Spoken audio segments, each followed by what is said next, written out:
What up, everybody? Wait, I'm gonna have to change that cutscene thing to a fade instead of a. How does that look? Oh, that's much more better. What up, everybody? How's the audio? Let me know if it's too loud. Let me know how this mic is coming across. I'm always trying to fix shit, right? It's that analysis by paralysis thing. I got a new mic. I'm gonna try eventually, I guess. This is gonna be fucking sick, dude. I love it. Can't wait. Anyway, what up, everybody? Let's do a quick rundown. Sorry, I took a little longer. I was tweeting this out, trying to get some more people up in here. So, guys, like, subscribe, retweet, all the things. You know how it goes. We got Chump Change in here. What's up, buddy? Thought you were at the movies. Get your ass back in the theater. Can't just leave those kids alone. What's wrong with you?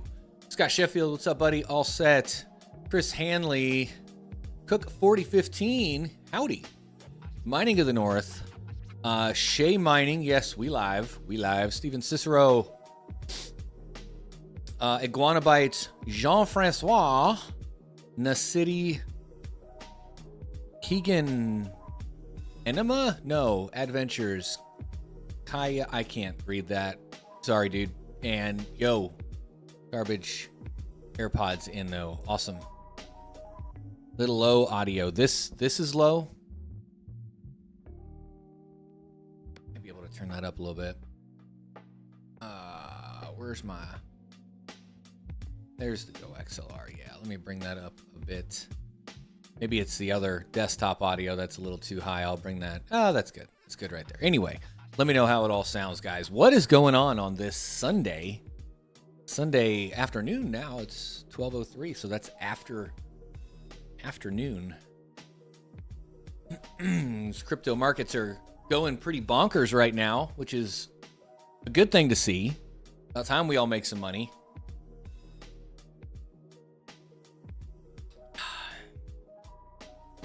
A bit higher would be great. Say that every day after work, you know. Just saying. Each their own. I don't even smoke. I just like the way it smells. So, what are we here for today? We're here to talk about some crypto news and some tech news. You know how it goes. You know how we do. We got 17 people here, 10 likes. Smash it, guys, and let's get into this. Oh, I should probably get my Dealy Doodle up here. Hold on. IR smart. I thought I was prepared. Look at me. Not being prepared. I have to get my slides so I know what the hell I'm talking about. That's not it.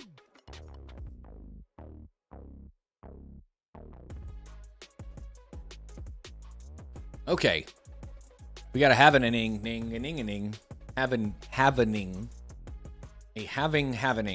Or the happening is happening. Anyway. We got this thing that's a thing. Let me break that out. Put that over here. Because I'm not going to be able to see this shit. That's good enough. Okay. 46 days, guys. 46 days and about 12 hours. As of right now. Current block height changes. But we're looking around 419. Oh! Would it be fucking amazing if Bitcoin's fourth halving was on 420? I'm just throwing that out there. Children around me, AirPods all day, probably deaf as well. It's the right way to do it when you got kids all around you. Yeah, buddy. Who's excited about the halving? I am. I want to see this price dip so I can buy more. You know, traditionally, like the price goes down shortly after or right around a halving event, right? So I don't know. It's going to be nice to see how low that goes. I don't see it going below maybe 35,000 at the absolute, you know, very lowest it would ever go. What do you think? I'm ready for that though. That's for sure. Ooh, that came on strong. That song came on super strong. Anyway, moving on. What is our first news article today? The article title's a little bit of a clickbait. It got me. Boy, that's loud. Let me turn that down. My ears. There we go. Only 40 Bitcoin left. Yeah, that's bullshit. Bitcoin rally drains major exchanges.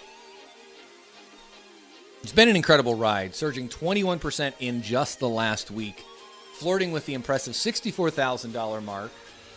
Is that where we're at today? Yeah, 62.5. So, flirting with the impressive $64,000 mark, major U.S. OTC platforms are running out of Bitcoin. Oh, that might be OTC platforms. With only 40 left. I wonder where they're getting that data from. Signaling a potential supply shortage, setting the stage for a massive price bump. Thanks to the recent launch of Bitcoin ETFs backed by heavyweights like BlackRock and Fidelity, institutional investors are jumping in, creating a seriously bullish vibe. Bitcoin block put options volume, put options, is off the charts, exceeding 500 million with the upcoming halving event, anticipations for 13F filings, and the launch of a Hong Kong ETF. Stars are aligning for Bitcoin greatness. Mainstream adoption is booming, with jaw-dropping $70 billion flowing into spot ETFs since January, sparking optimistic predictions of Bitcoin prices surpassing 100,000. Easy. Analysts offer a word of caution about a potential price floor at 27,000. I would love that. Expected to rise to around 50,000 post-halving. Despite a tiny dip in the last 24 hours, this article was written a couple days ago, Bitcoin is holding strong at an average price of $61,831, which is not too bad. It's about around where we're at, 62.6, so it's not too far off there. What do you guys think about that? Only 40 Bitcoins left on OTC desks. Man, that is not much. Raptor Mining, welcome to the shit show. Bearded Cryptic for the win. 420 for the win. Yes, sir. Let's see. Where do we leave off? Crypto hacks of the week. How do I make this screen bigger? Because I can't read this shit. Hold on. That's too big.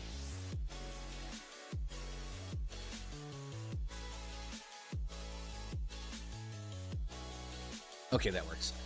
Crypto hacks of the week. Holy shit. Breaches, scams, and rug pulls. Oh my! The crypto world experienced a roller coaster week marked by high-profile hacks, phishing attacks, and a rug pull, causing significant loss around the board. The largest corporate holder of Bitcoin fell victim to hackers who obtained unauthorized access to crucial X credentials, resulting in losses of nearly $500,000. Holy shit. Scam Sniffer disclosed that the hacker targeted a single user, making off with $424,000 worth of various altcoins. Another incident involved a misleading airdrop, posting users to a fake ETH-based MSTR token airdrop, ultimately draining their tokens. This is why how much you want to bet that was on MetaMask?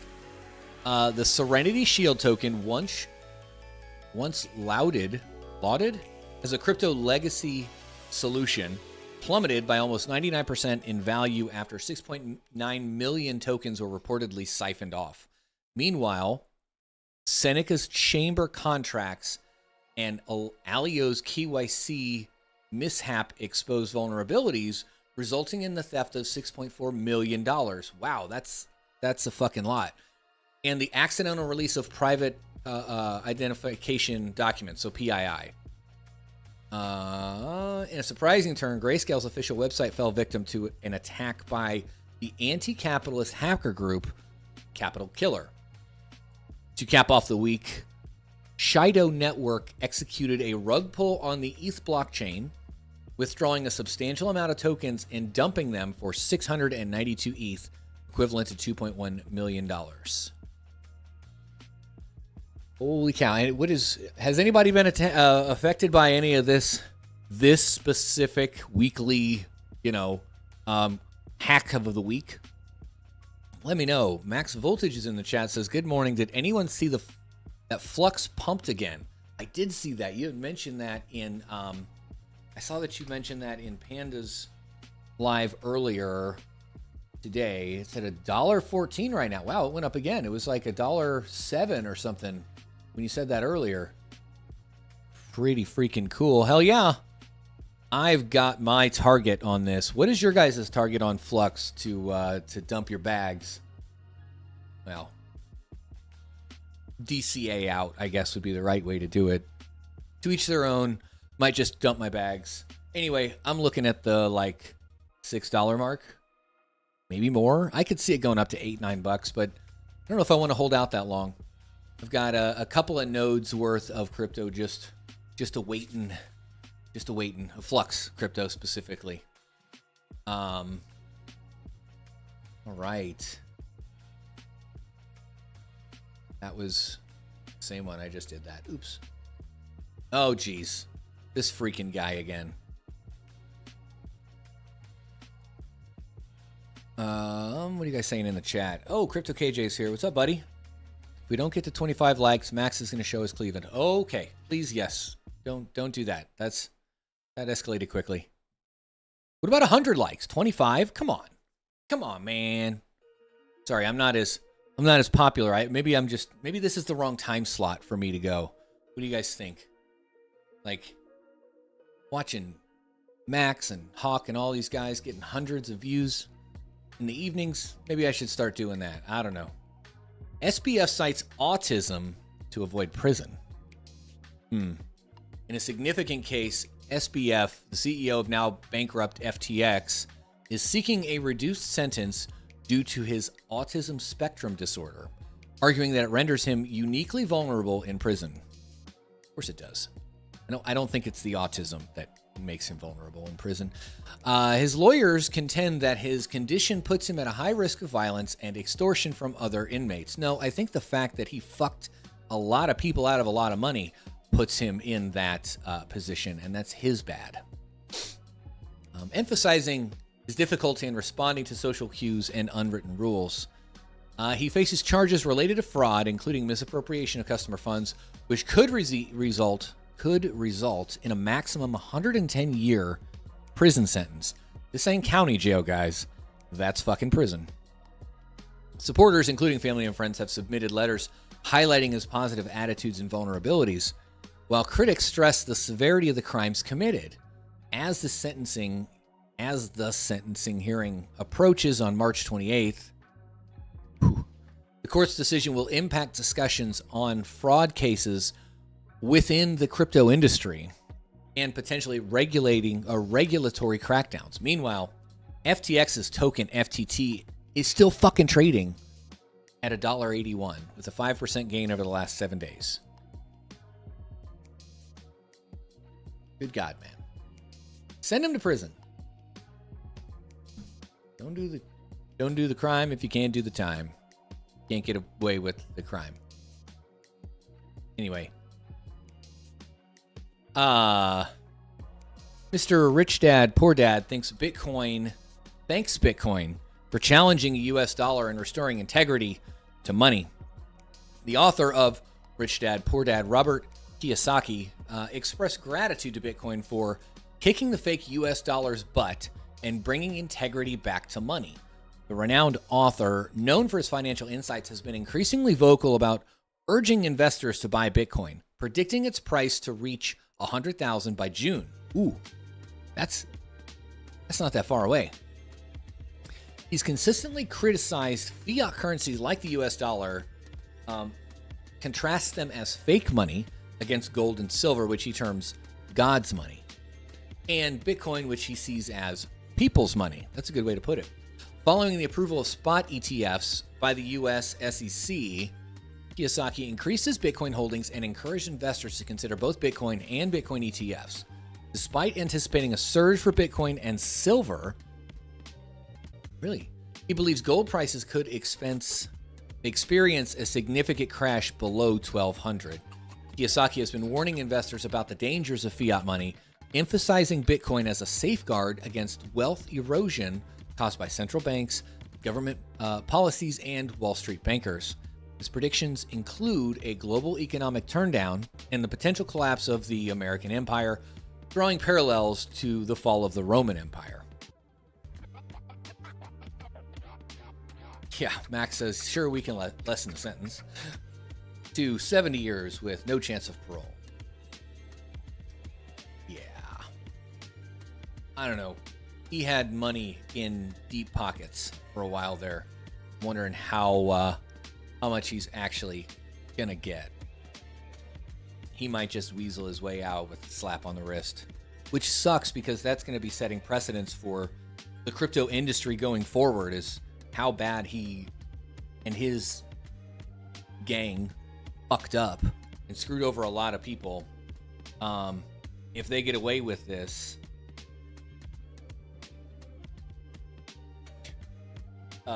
it's not going to be good for the future of crypto and holding people accountable for their shit.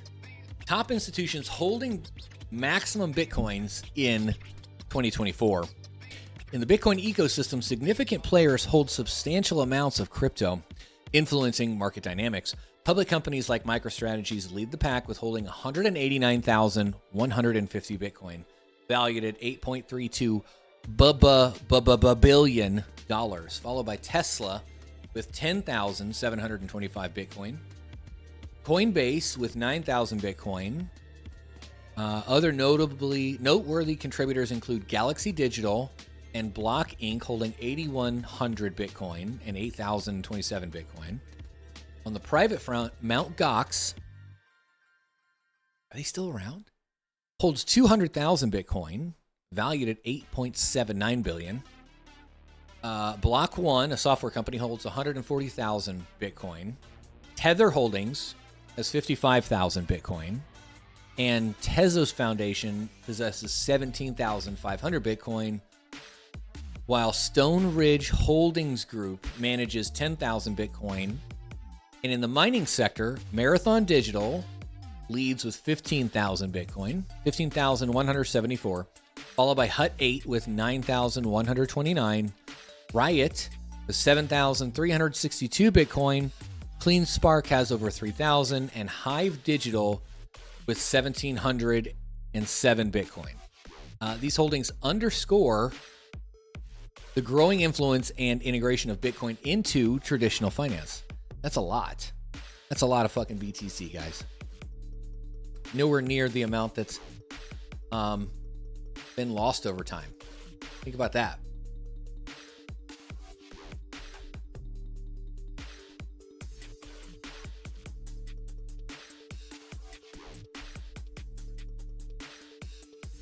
Oh, what are you guys saying in the chat? JJ Doc says, yeah, SBF paid too many politicians to serve serious time. Yeah, you're not wrong. He lined some serious pockets there. Bitcoin analyst Plan B predicts 10 months of face melting FOMO. Bitcoin bull market kicked off on March 1st, marking the end of accumulation phase and signaling the conclusion of easy buying opportunities, according to the creator of stock to flow model Plan B. Anticipating roughly 10 months of intense FOMO characterized by significant price pumps and occasional 30% drops. Shit. Plan B's prediction aligns with other analysts who expect Bitcoin to consolidate post-halving before rallying in the subsequent months. The approval of spot Bitcoin ETFs and their impressive combined daily value of over $2 billion could contribute to the growing investor interest, prompting optimistic forecasts of new all-time highs, with Bitfinex analysts projecting a conservative price target of 100 to 120,000 by quarter four, and a cycle peak in 2025. Despite recent corrections, Bitcoin's price remains up 22% in the last week.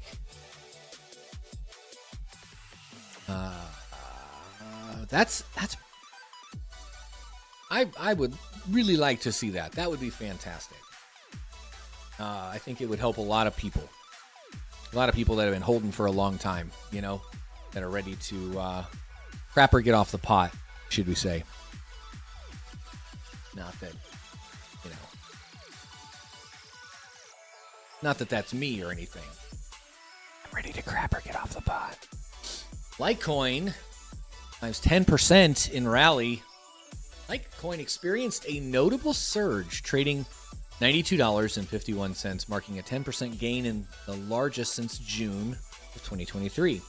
This propelled Litecoin's market cap to $6.8 billion, constituting a 0.29% of the total crypto market cap, though significantly lower than its peak at $25 billion. Over the past week, Litecoin's value increased by 31%, with a trading volume of 907 million in the last 24 hours. Again, this article was yesterday? Yeah, March 2nd. So that's good. Despite the positive momentum, Litecoin remains down by 77% from its all-time high of $420. Nice. On November 12th, 2017. In the broader crypto market,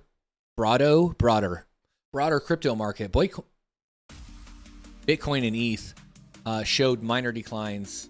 Bitcoin down 1% and ETH down 0.8%.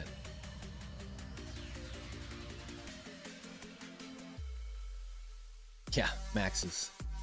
What? Litecoin climbs 10%? I had no idea.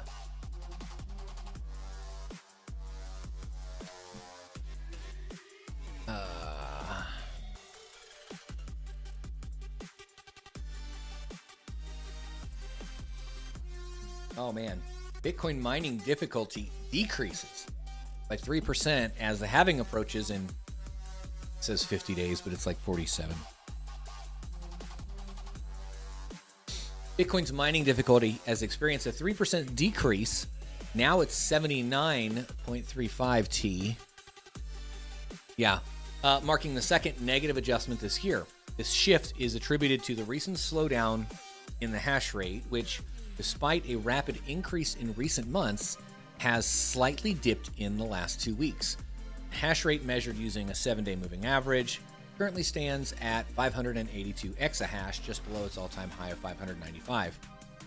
Additionally, analysis from Clark Moody dashboard suggests that the Bitcoin halving event is expected on April 20th, approximately 50 days away, with slightly over 7,000 blocks remaining until the event. That's pretty cool.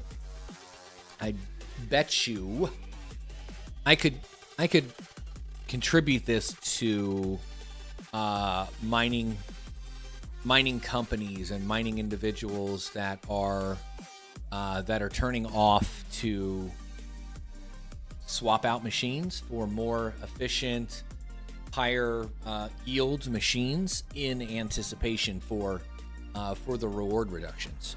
So we kind of talked about it a little bit last night on SNL, which we'll actually talk about here in a minute.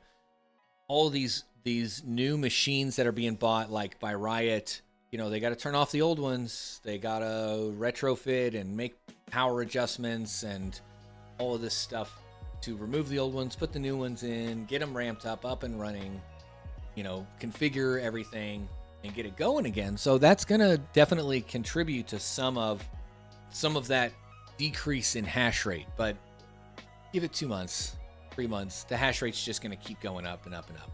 Although I could see, the halving coming and some of these medium-sized mining farms just shut it all down, wait till FOMO sits in, sell the hardware, sell the crypto, invest in real estate or something else, at that time. What do you guys think about that? I am on live chat. Okay, good.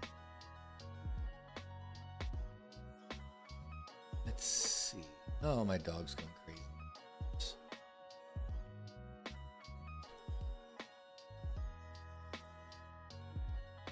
Nice Ash.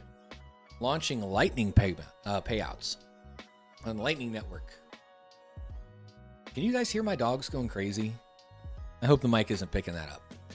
Crypto miner NiceHash has unveiled the world's first automated instant Lightning Network payouts for miners, enhancing the efficiency and speed of earnings. Miners can now automatically receive payouts directly to an external Lightning Network address every 4 hours, eliminating delays and transaction fees.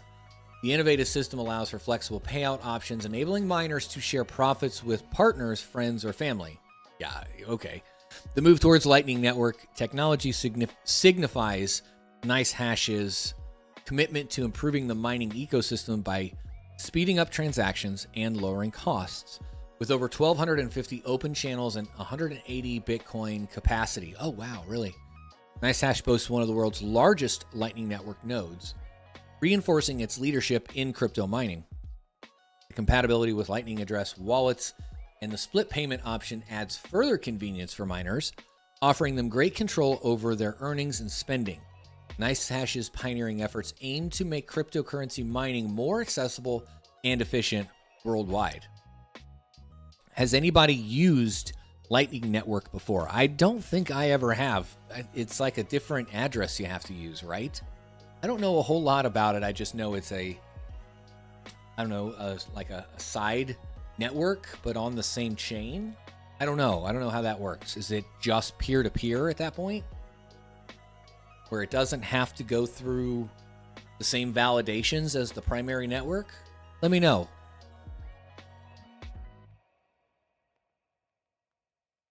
And then finally, in crypto news, we talked about this again a little bit last night on SNL on Chump Change's channel. If you're not subscribed to Chump Change, what are you doing with your life? Bitcoin miner Riot acquires 31,500 next-gen M60S mining machines worth $97.4 million.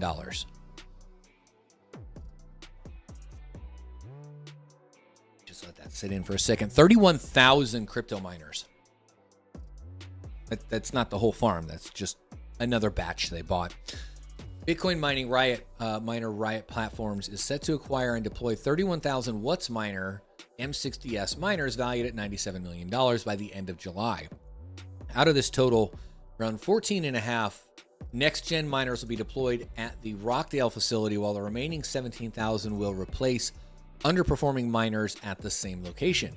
The delivery of these mining devices is anticipated in May and June, with the overall self-mining hash rate capacity of the Rockdale facility expected to increase from 12.4 to 15.1 exahash.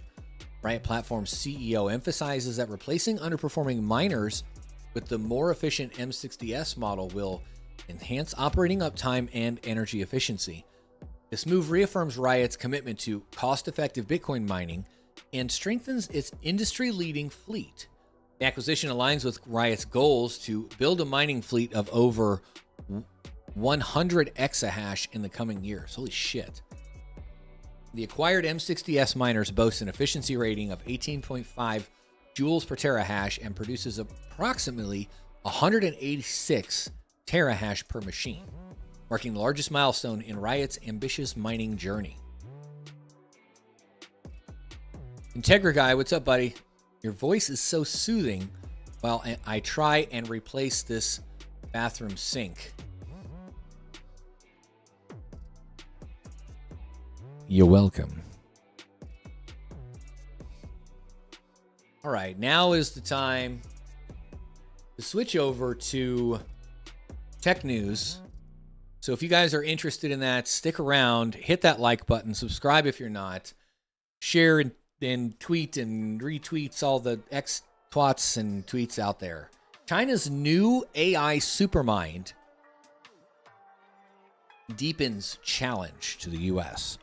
China is reportedly constructing an extensive AI-based intelligence platform called Supermind. Sounds like a supervillain. Megamind. Was that it? Was it Megamind? The blue guy that was played by Will Ferrell. You know who I'm talking about. Aimed at monitoring millions of scientists and researchers globally. That's fucked up. The state-funded platform based in Shenzhen uses advanced AI systems to identify talent, offering access to 300 million science and technology research papers, 120 million patents, and information on 130 million scholars. So it sounds like this is just a focused LLM. Interesting. The project, with around 280 million invested in Shenzhen's government, underscores China's effort to compete globally in technology. Supermind is part of the international Space and Technology Information Center in Shenzhen, and reflecting China's strategic focus on gaining preeminence in science and technology by 2049.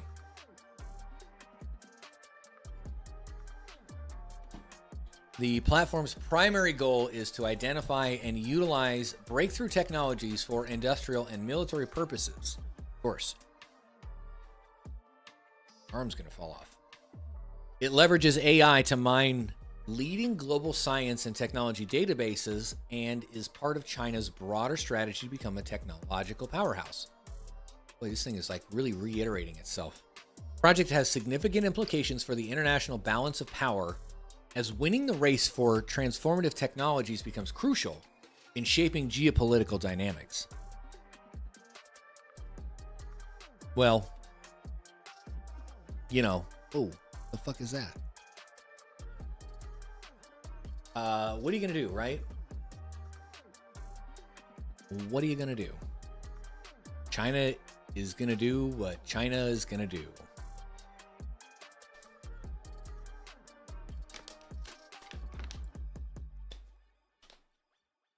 Nvidia's next-gen AI GPUs could draw an astounding 1,000 watts each. 40% increase. Dell spilled the beans. Dell has revealed details about Nvidia's upcoming AI GPUs, codenamed Blackwell. Why you gotta be Blackwell? Suggesting that they will consume up to 1,000 watts. Wow. The higher power requirements led Dell to employ innovative cooling solutions. The CFO expressed excitement about the performance improvement in H200 in the opportunities presented by the B100 and B200. The discussion hints at potential architectural aspects of NVIDIA's upcoming GPUs. The comparison between the current H100 model, which uses a custom 4nm class process, suggests that the B100 might be a dual die design, possibly built on a 3nm class process technology. Dell sees an opportunity to showcase its engineering expertise and liquid cooling solutions to address the computational capacity of these high-performing GPUs. The B200 is expected to be introduced next year. Fucking Dell. Leaky Dell, spilling the beans. The dual die AI-focused GPU. Oh, cool. They got a little chart. Let's see if we can make this a little bigger. Oh, yeah, buddy. Much more better. So the current H100, 700 watts in power consumption compared to 1,000 of the B100. That's all that they've talked about so far, versus the AMD MI300, which is at 750, and the current H200 at 700 watts. Man, that's going to be spicy.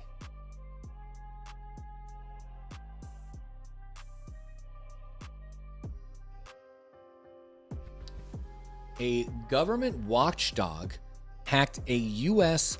federal agency to stress test its cloud security. The U.S. Department of the Interior's Office of the Inspector General, boy, imagine fitting that onto a business card, conducted a security test simulating a data breach to assess the security of its cloud infrastructure and data loss prevention, or DLP, solution. Using an online tool called Mockaroo, okay, fake but seemingly valid personnel data was created for testing. The OIG team, Office of the Inspector General. Okay, OIG team, I'm like, I don't know that acronym. Acting as a sophisticated threat actor, attempted to exfiltrate data using well-known techniques. The report revealed that the department's cybersecurity defenses failed to detect or prevent any of the more than 100 tests conducted during the week. The weaknesses identified pose a risk to sensitive personal information, PII, of tens of thousands of federal employees. Boy, that's quite a fuck up. The controlled test offers an opportunity for the department to enhance its security measures and defenses based on recommendations outlined in the report. See, things like this are important. Having pen testing and testing the vulnerability of your own network and your own architecture before giving the opportunity to have others do the same that are actually, trying to fuck you over. Sounds like they need SaaS alerts. What else?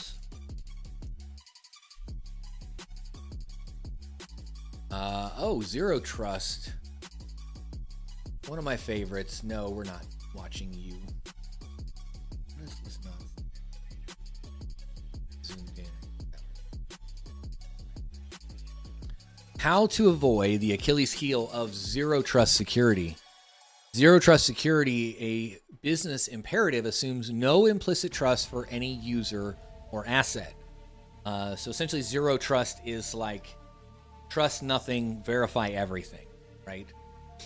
The concept requires distrust for every action on a network and mandates verification before trust. I just said that. Initially coined in 2010 to facilitate secure remote work, Zero Trust evolved to cover identity and access management and expanded into a comprehensive architecture addressing enterprise IT system risk. The U.S. NIST, or National Institute for Standards and Technology, outlined 7 tenets for Zero Trust architecture, emphasizing aspects like securing all communication, granting access on a per session basis or just-in-time access is what we call it, dynamic policy determination, and continuous monitoring. Implementing Zero Trust involves various technologies and using models such as CISA Zero Trust Maturity Model or the US DoD Zero Trust Reference Architecture helps operationalize the concept. Prioritizing data security in deployment accelerates Zero Trust implementation, focusing on confidentiality, integrity, and availability of critical data. This article recommends familiarizing organizations with Zero Trust, selecting an applicable model, and adopting a data-first approach to reduced risk efficiency. It's funny, I think a lot of these crypto exchanges and organizations that are dealing with other people's money should be required to be under some of these standards, specifically when it comes to security focus. IT leaders lack confidence in IoT security plans. Fucking duh. A survey of 150 US IT leaders reveals a lack of confidence in their IoT security plans, with only 51% expressing confidence in their effectiveness, despite 95% having such plans. Gaps in current IoT security strategies include a low success rate, 35%, in implementing agentless security solutions. This actually is a concern because there's a lot of devices out there that have IoT functionality, either that aren't like set up correctly from the start, aren't assigned the IoT security policies that are put in place by organizations, big and small. I mean, think things like smart thermostats in remote offices throughout the country. There's an entry point. Think legacy systems like fucking, what was it? Home Depot. The Home Depot hack happened because those kiosks at the end of the aisle where you go and scan your thing and it tells you the price, those were running on old systems with open ports. That's how the vulnerability happened, where they got in and exploited a lot of PII. Anyway, IT leaders plan to increase investments in security stacks, but only 63% feel adequately informed about IoT security to make informed decisions. That's another big thing too, is the knowledge of the systems and technologies and processes that are out there that are happening, that are brought up to the leadership of some of these organizations, that they only know what they know, and they lean on, people like me and people like us, red teams, purple teams, blue teams, to to be able to provide that know-how or that information. The survey suggests starting with application-based asset discovery for IoT to gain accurate insights into device and application threats within the system. Weak security practices, default passwords, fucking root. Oh, that needs to be a t-shirt. Root/root. Fuck yeah, I know what I'm gonna do. Resource limitations, insecure communication channels, and fragmented management contribute to IoT vulnerabilities. Automatic Beats, welcome to the shit show, my man.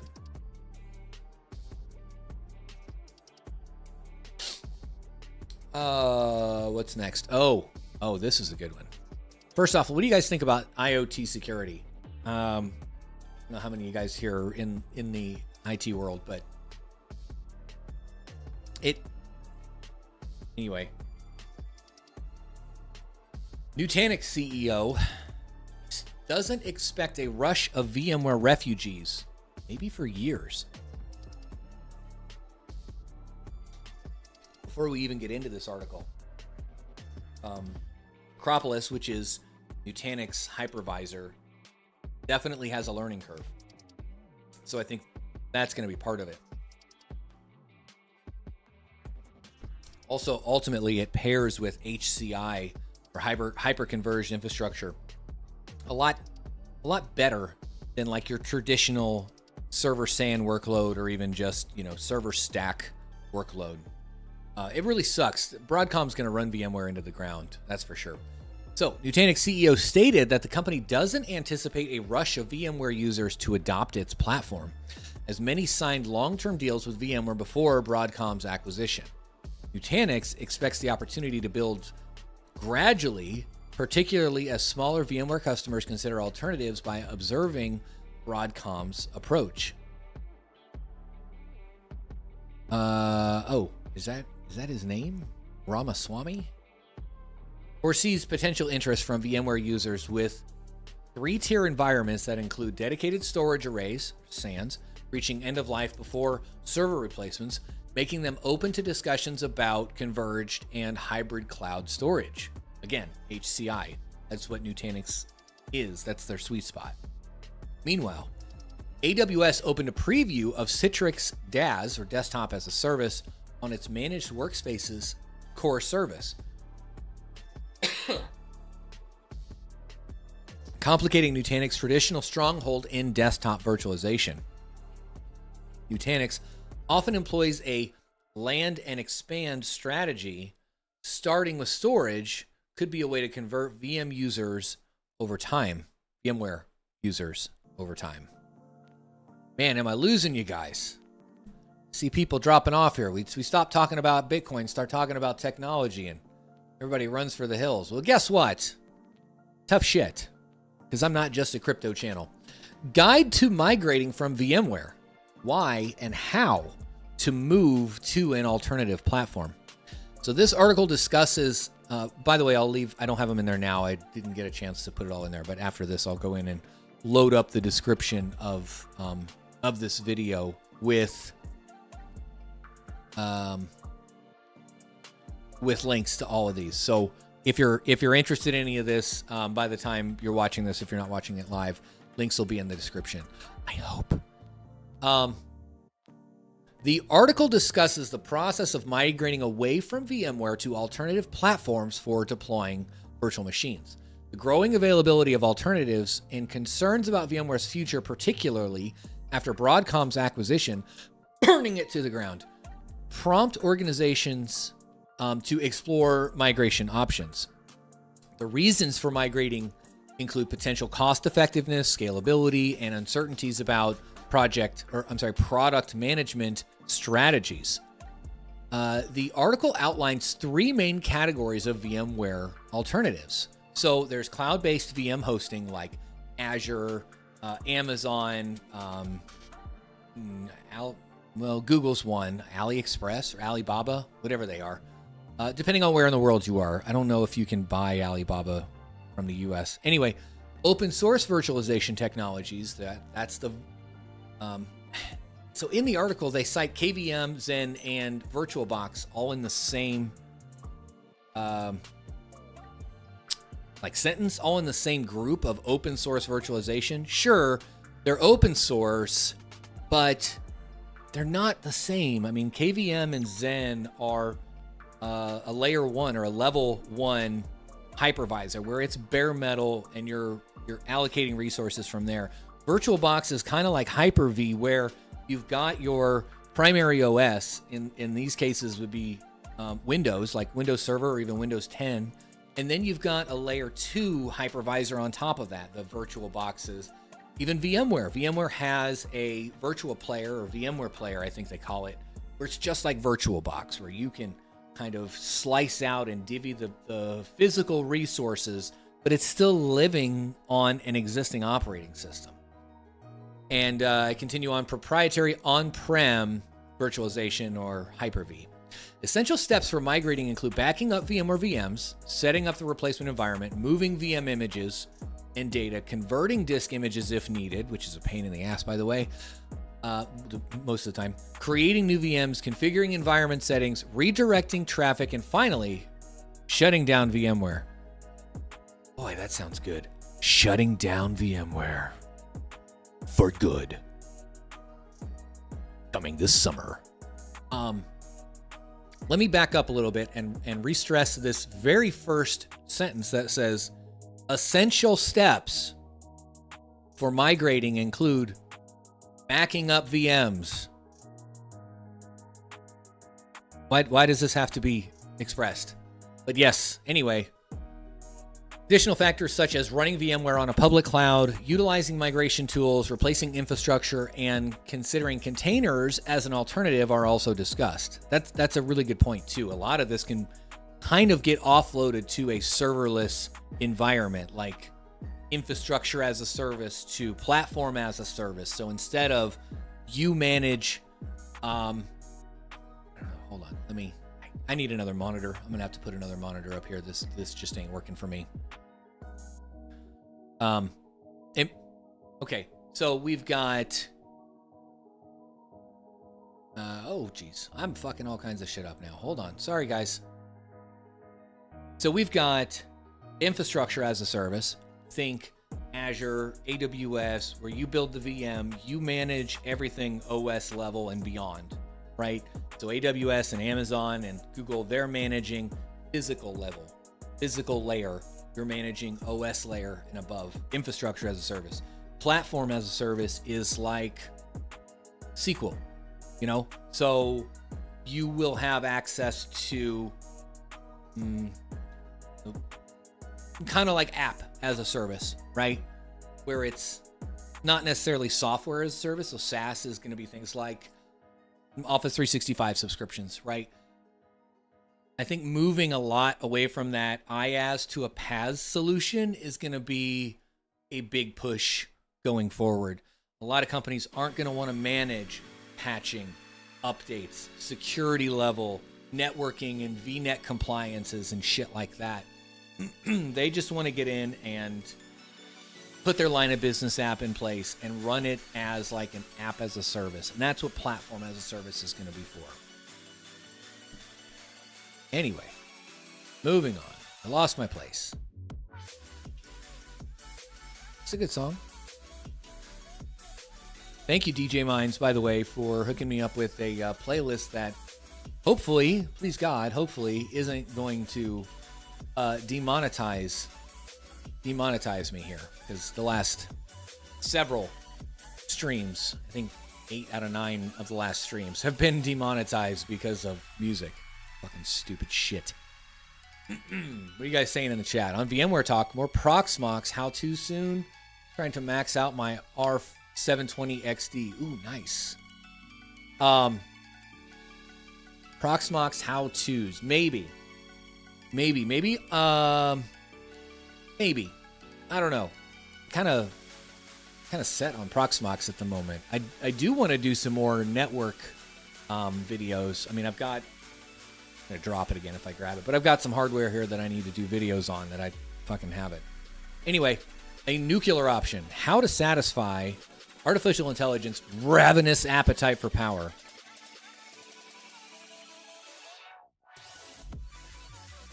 The surging power demands of AI could be a boon for the nuclear energy sector. With AI data center racks acquiring 7 times more power than traditional ones. Holy shit. That much? The need for electricity is escalating. Estimates suggest that data centers already consuming 2% of U.S. electricity could rise to 7.5% by 2030 due to the growing adoption of AI. Wow. This surge, alongside the move to retire coal-fired power plants, creates an opening for nuclear energy to provide emissions-free baseload power, addressing grid reliability concerns. Wouldn't that be a good place for crypto curtailment to come in? Or AI curtailment as well? Companies like Southern Company, Constellation Energy, and Brookfield Renewable are well positioned to capitalize on this potential power surge, offering investment opportunities in the evolving energy landscape. That's an interesting thing to think about. In the next 5 years, consumers and businesses will generate twice as much data as all the data created in the past 10 years.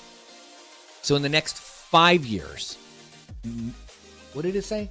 Twice as much data will be created as all data created in the past 10 years. Major tech companies are expected to invest $1 trillion in data centers over the next 5 years. AI data center racks could require 7 times more power than traditional data center racks.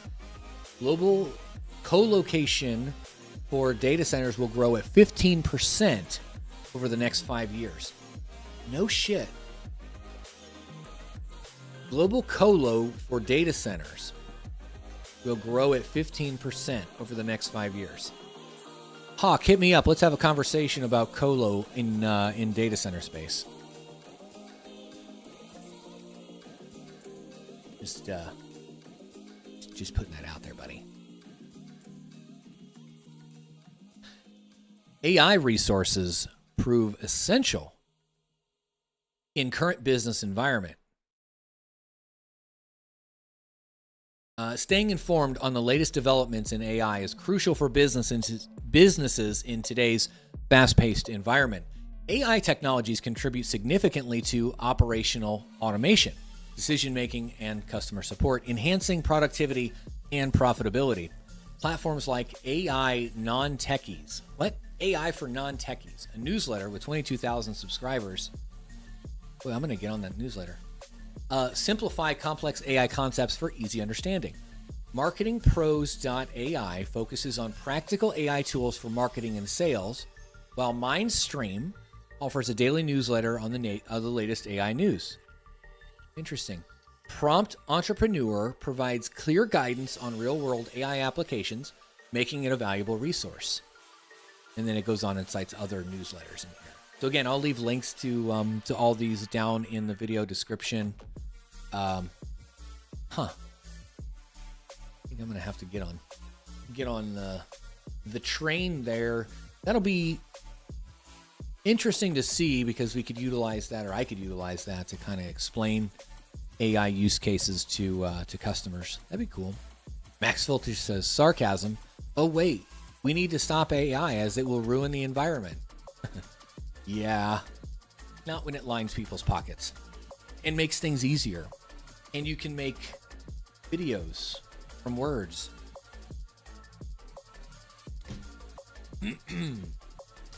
Ransomware attack on U.S. healthcare payments processor.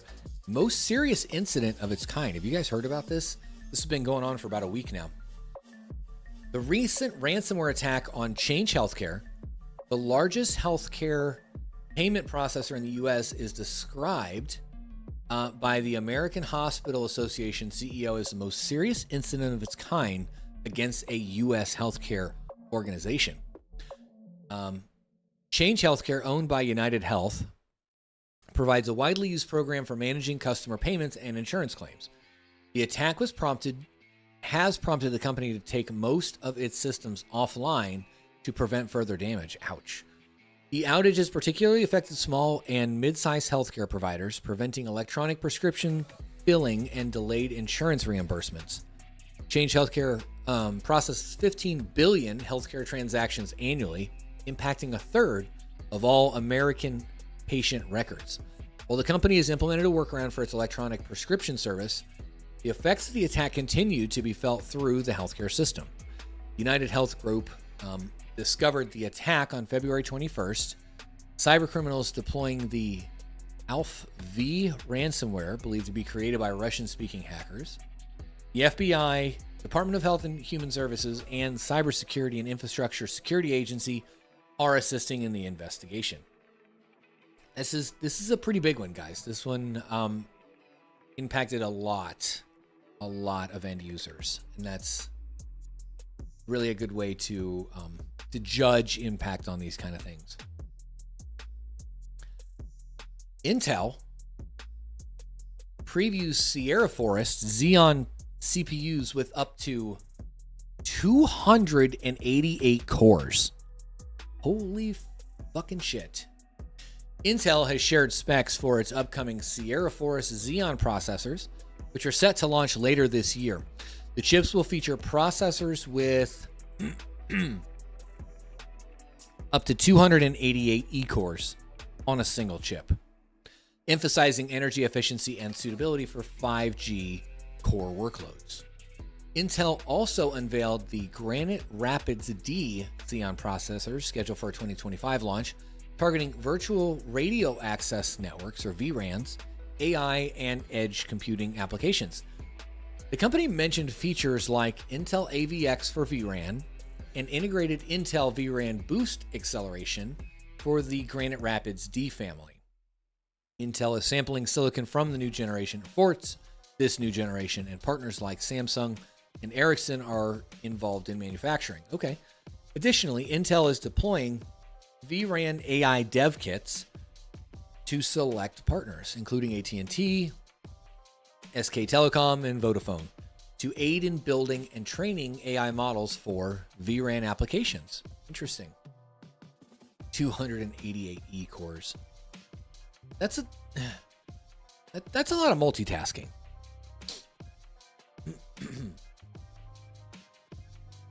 All right, into my neck of the woods here. Microsoft unveils Copilot Labs to help users get the most out of its AI assistant. Clippy on steroids. Microsoft has introduced Copilot Lab via Twitter, consolidating resources to assist users in maximizing their experience with AI chatbot Copilot. The single-page platform features instructional videos like Meet Copilot and Start Using Copilot, emphasizing what users can achieve with Copilot in Microsoft 365. You know what? There's fucking YouTube videos about how to do that too. Why do you have to stand up a new... Anyway, the page also offers example prompts for various 365 apps, showcasing Copilot's capabilities in tasks like creating a quiz in OneNote or composing an email in Outlook. Additionally, the lab provides broader lessons applicable to AI chatbots, including a section on the art of prompting. I was just talking about that this morning. Prompting. AI engineering is a fucking art. Or prompt engineering is an art. With a toolkit and articles for optimal results. Copilot Lab aims to clarify the distinction among Microsoft's Copilot offerings. And there are a lot. Copilot is like the new Defender. There's a Defender for everything. Defender for cloud apps. Defender for Office Plan, whatever. Defender for this, Defender for that. There are so many different Copilot offerings. Let's see. Copilot Pro, which is not for enterprise, only for family and personal accounts. Copilot for Microsoft 365, which is the most popular in enterprise right now. Copilot in Windows 11, which you can't really get around. Copilot in Microsoft Edge, which please try to get around. It's a real pain in the ass. There's a fucking Copilot for everything. It's like Microsoft is like Oprah. You get a Copilot, and you get a Copilot. In fact, I remember recently, maybe it wasn't recently, but in the recent past, we talked about new laptops and desktops coming out with a Copilot button replacing the Windows key on keyboards. That's how much they're yeeting into this. Speaking of 4 reasons Copilot is actually useful now. And I'll leave links to all this down below, guys. Microsoft Copilot has evolved significantly, addressing initial limitations and becoming a valuable AI assistant. I wouldn't say valuable, but it's nice to have. I don't know if it's worth $360 a year per user, but I guess it depends on what you're using it for. Copilot Pro offers competitive value compared to other premium AI plans. Oh, good. This is just talking about Pro. Providing access to OpenAI's latest technology like GPT-4 Turbo and seamless integration across Microsoft's productivity suite. The introduction of custom GPTs and a GPT builder allows users to tailor Copilot to specific needs, enhancing its versatility. Microsoft is integrating Sora, a tool capable of generating convincing minute-long videos into Copilot, potentially bringing cutting-edge AI developments to users. Boy, that's going to take a fucking toll on Azure. Moreover, Copilot now supports various PC-based tasks with the latest Windows 11 update, making it more practical and useful for users. The advancements in Copilot demonstrate Microsoft's commitment to staying competitive in the evolving AI landscape. I agree. I mean, it's nice to see that they're taking it seriously and it's not just another thing. They're actually investing in the infrastructure and the tool itself to emphasize creativity and productivity amongst its users. Pretty cool. And then finally, for just $150 or 120 pounds, you can finally find out what video games smell like. The new AI device named GameScent has been introduced, aiming to enhance gaming experiences with simulated scents like gunfire, explosions, and cut grass. Priced at $149, the hexagon-shaped device can be connected to consoles. No, I don't want notifications. Can be connected to consoles, PCs, TVs, or VR headsets, and releases scents based on in-game events such as gunfire, racing, and forest. The AI interprets audio cues to trigger corresponding scents stored in refillable cartridges. While the concept has intrigued some gamers, opinions are mixed, of course, with questions about the appeal of scents like gunfire or napalm. The GameScent may face challenges in gaining widespread adoption due to its novelty and relatively high cost. Would you spend $150 to smell your video game? That's a good segue into the AMA. I don't think I would. If I were a gamer, I would rather spend that $150 on games, controllers, a new TV, better peripherals, whatever it might be. That's just me. What do you think? That's a hefty price tag for some smell-o-vision. Oh, goodness. What are you guys saying over here in the chat?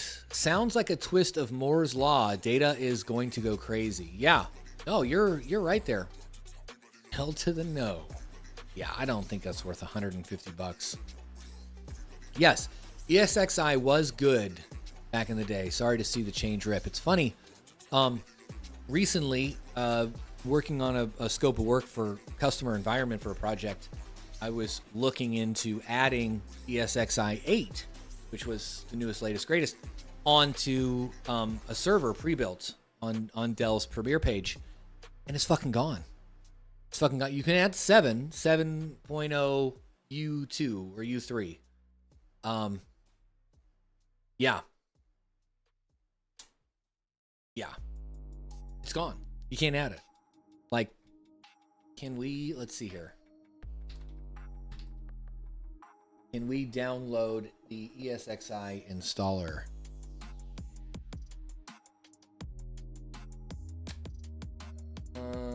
Options for installing ESXi. Here's what's the different. Download the installer. Yeah, vSphere 6.7 and vSphere 7 are the only available versions to download for ESXi right now. So you can't even get the latest and greatest without going down their subscription bullshit that they require. Oh, speaking of printers, yeah, Shea Mining says cartridges, I have printer vibes. It's funny. I watched QuickBits, Linus Linus Media's stuff. Anyway, they said HP has now finally come out with the printer as a service, where you pay like $7 a month and you get up to 20 pages per month that you can print. When your printer starts to run low on ink, they will automatically send you more toner or whatever. You just have to supply the paper. If you disconnect your printer from the internet, it stops working. If you don't have your printer connected to the internet, it breaks the fucking printer. For a little bit more money, you can get up to 100 sheets or 50 sheets per month, and then a little more, you get 100 sheets per month. Yeah.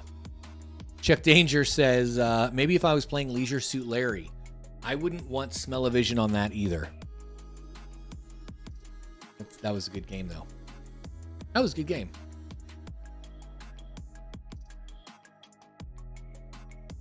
Oh, fuck HP. Yeah, ain't that the truth?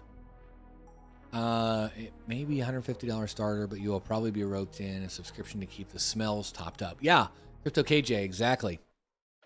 I mean, if you've got this device for $150, you get like the starter kit. Yeah, and then you got to buy more smells.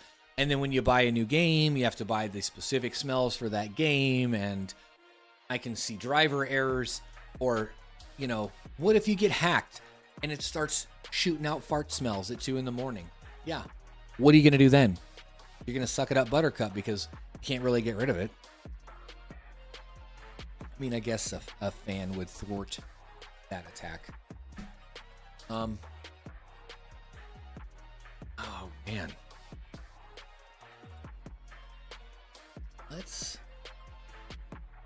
I was going to say, let's look at the crypto market, but much hasn't changed recently. Cape Cod Crypto, welcome to the shit show. We're just wrapping it up here. Any questions, comments, concerns, or anything you guys want to talk about? I'll probably go for a couple more minutes, and then I'm going to get out of here. It's like 70 degrees outside today. We're going to go ride bikes. I got to run to the store and get some stuff for dinner, and then we're going to spend some time outside with the family. So, yeah. And then I've got a couple of videos I want to try to get done in the next day or so. And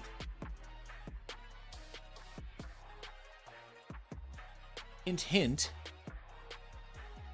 what do you think we're going to do with this? Guess you'll have to wait and see. When pre-ordering Locotech, I will not be pre-ordering Locotech. I don't pre-order anything. Nothing to do with Locotech. I don't pre-order shit. Just in general. It doesn't matter what the fuck it is. If I can't give you money and get the product in a reasonable amount of time, I don't want it. I can wait. Sox fan studio update. Was I going to do a studio update? I don't know. I've got a studio. I am thinking of, so in my basement, my big basement here, I walled off this room for my home office because I work from home. And this, right behind me is my day job and my daily driver for YouTube videos and editing and things like that. And then here's my YouTube studio setup. Maybe I'll start doing Zoom meetings over here too, or Teams meetings. Sorry. Anyway, the other side of this is like almost like a living room area, but it's full of boxes and bins and shit right now because I've got nothing to do over there. So my plans, first I got to finish these walls. I got to mud them, all that stuff. Then I want to put I don't know. I'm thinking I might utilize that area for podcasting, put a couple of IKEA chairs and a table and some lamps and shit, maybe a plant, and set up a couple of cameras on rigs, on tripods and stuff, so that we can essentially have 2 people, 3 people sit down together in the same room, not just virtually, and have a conversation about whatever it might be. I think that'd be pretty fun. Plus, I'd be able to kind of double that space as like just another environment I can use for things like this or for other type of video work. I mean, I don't have to do it, but I'm probably going to end up doing it. Got to create some training material for internal users as well as customer facing company branded training materials for Microsoft services, how to utilize Azure, how to utilize Copilot, how to buy licensing in the different license programs that are out there, Microsoft 365 versus Office 365, stuff like that. Yes, casting couch geek style, something like that. CryptoCod says, I figured 1800 was a decent gamble if it's real, so I guess we'll see. I'm local to CCXD, so maybe if I get it, he can do a video on it. Oh, that'd be cool. I know he'd like that. Yeah, and I mean the price for what you get isn't bad. Like he was saying, they want to put it out there for like a year ROI, which totally makes sense, and I get that and I appreciate that. I just don't do pre-orders. Ben had said that all the tubers are going to get like a demo. They're probably going to send us, a card that we can talk about and showcase and try to break, get in there and really fuck it up. He probably doesn't want us to fuck it up, but showcase and, get awareness and people realize that it is a real thing whenever it comes out and is a real thing. So I'm excited to see that for sure. Even if I don't get one or if he gives it to me and I got to like pass it on, I'm cool with that. I'd still like to play with it and see what kind of 2 gigahash at 100 and something watts, dude. How can you fucking pass that up? That would be the one miner I would keep on 24/7 for sure. Oh, my background looks different. Yes, yeah. So like I said, I kind of turned things around. It used to be my desk was here and the big wooden background thing was behind me, but I changed things up. Sox fan, yeah. I thought about that. Not just Max, but there's a lot of Midwesters out here, YouTubers that, hell, come on over, let's hang out, have a chat. It doesn't have to be videos, but we can do videos, whatever. Do I miss the Hobosank shed? Abso-fucking-lutely. I was just saying earlier, I haven't pulled the trigger since I moved to Illinois, and it's really getting to me. I miss my shooting range. It's give and take, living here in Illinois outside Chicago is nice. There's a lot more to do. Like, town is right down the street. It's all flat, mostly flat. Georgia was a lot of hills and really hard to like go and do. And the people are different. People are a lot friendlier out here. It was like a good old boy network in the town I lived in Georgia. And I'm not a good old boy. Anyway, JJ Doc, running a VM smart switch in Proxmox. Is it possible or is there another way? What do you mean?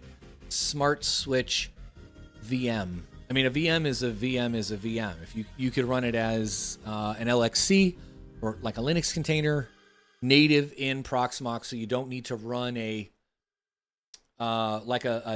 Docker or a container like broker session host thing. It's all native. Or you could just run classic VMs. So any operating system that you can run on bare metal, you should be able to run in Proxmox.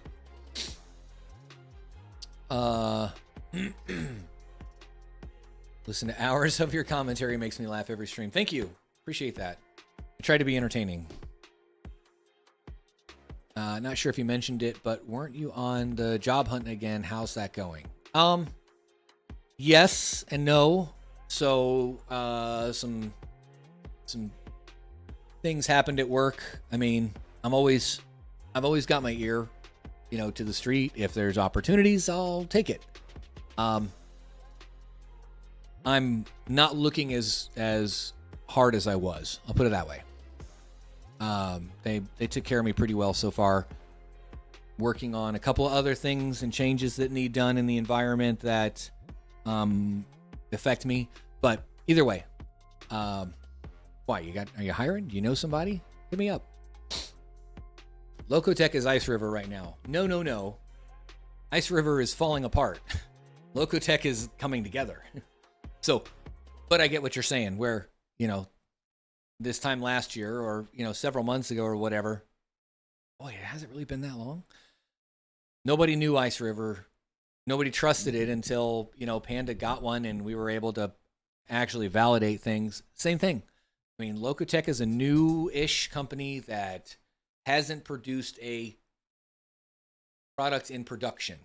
So we can't really validate anything. So, I mean, I'm not going to say don't pre-order, but be careful. I mean, just like anything, Hawk puts it well, don't buy an ASIC that you're not willing to lose the value of that like fucking immediately. So if you're good with spending $1,800 that may never show up, go for it. I'm not. I don't. But like I said, I don't pre-order anything, whether it's fucking the Cybertruck. Although $100 for a pre-order of Cybertruck was tempting. I'm glad I didn't though, because it was supposed to be 40 grand. It ended up coming out being 100 grand. So I'll fucking wait. Don't know any ranges by you. There's an open range down by Ottawa. Yeah. It's like the local junkie claiming to make a rocket to Mars in less time than SpaceX can. Yes, it sounds amazing. Good luck, and let me know if and when it ever happens. I wouldn't go that far, but yeah, I get what you're saying. Yeah.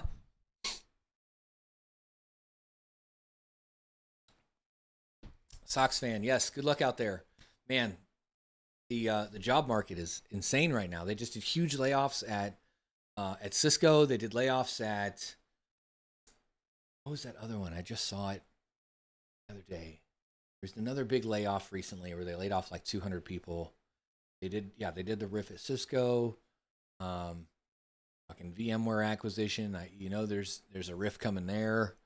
It's hard right now. You got to get people to spend money to pay for people in the organization that, make more money or help make more money. My music stop. When did my music stop? Maybe that's a sign.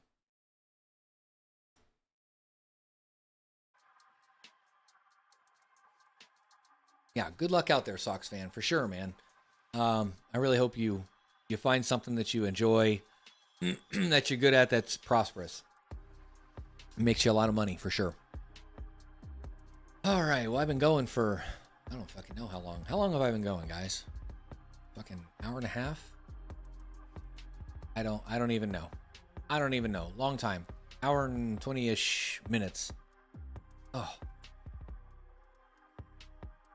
And it is fucking hot in here because this thing is my 4090 Vast AI rig.